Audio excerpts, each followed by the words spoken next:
All right, let's just talk a little bit about E.M. Forster because he's kind of an interesting guy. I think I was a little bit inaccurate in some of the, or I guess there was it might have been a Garrison Keillor piece where that it was mentioned that he wrote less after he was concerned that his homosexual themes in his books would shock the society or whatever. But it maybe it's not quite that simple. Um, he continued to write, and there was sort of um, this change um, throughout his life where he was talking in his novels. You could see this change, this spectrum of changes, um, where he was talking about heterosexual love, and it was sort of switched over to the other kind of love, I guess, for lack of a better phrase there. Um, he was also a devout humanist. Um, so that sexuality was a theme in a lot of his books. Forster was president of the Cambridge Humanists from 1959 until his death. Isn't that interesting? And a member of the Advisory Council of the British Humanist Association from 1963 until his death. His views as a humanist are at the heart of his work, which often depicts the pursuit of personal connections in spite of the restrictions of contemporary society. His humanist attitude is expressed in the non-fictional essay What I Believe. When Forster's cousin Philip Wieschelo donated a portrait of Forster to the Gay and Lesbian Humanist Association, Jim Herrick, the founder, quoted Forster's words: "The humanist has four leading characteristics: curiosity, a free mind, belief in good taste, and belief in the human race." Forster's two best-known works, A Passage to India and Howard's End, explore the irreconcilability of class differences. Very interesting. A Room with a View also shows how questions of propriety and class can make human connection difficult. The novel is most widely read and accessible work, remaining popular long after its original publication.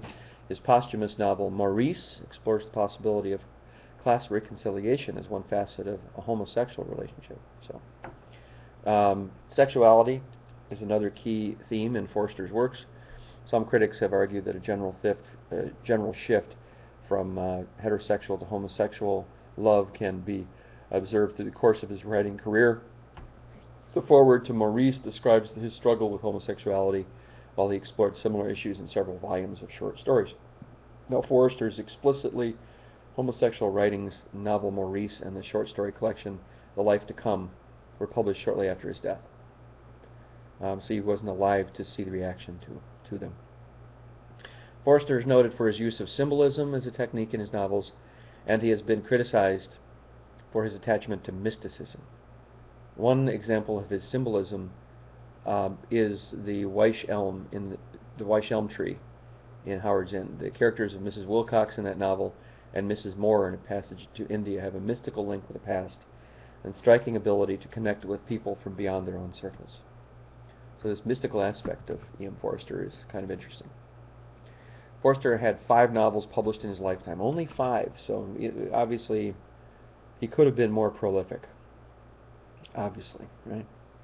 Although Maurice was published shortly after his death, it has been written nearly 60 years earlier. He never finished a 7th novel. This was the novel he was in the middle of, and he never finished. Imagine being right in the middle of a novel and then dying, and there's just a bunch of stuff. It was to be called Arctic Summer, and I don't know if any of that exists at all anymore, or maybe it's just destroyed. So he lived from 1879 to 1970, so he lived a pretty long life. 91 years old. English novelist, short story writer, essayist, known best for his ironic and well-plotted novels examining class difference. So this was one of his, beyond the sexuality themes.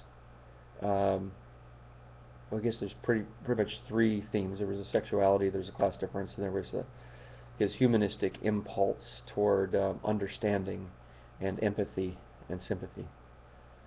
A Room with a View, Passage to India. I remember watching that in the theaters, and at a tender age of 21, didn't really pick too much out of it, but did notice it as a quality movie for sure. So that's something, yeah, definitely. Maybe I should look into Kindle to see if there's any free novels from E.M. Forster. So I'm going to be going to my Kindle now to see if I can find any Marcel Proust free novels or E.M. Forster free novels. So there it is, another in my series of a candid look at the authors that I'd like to read. Thank you very much.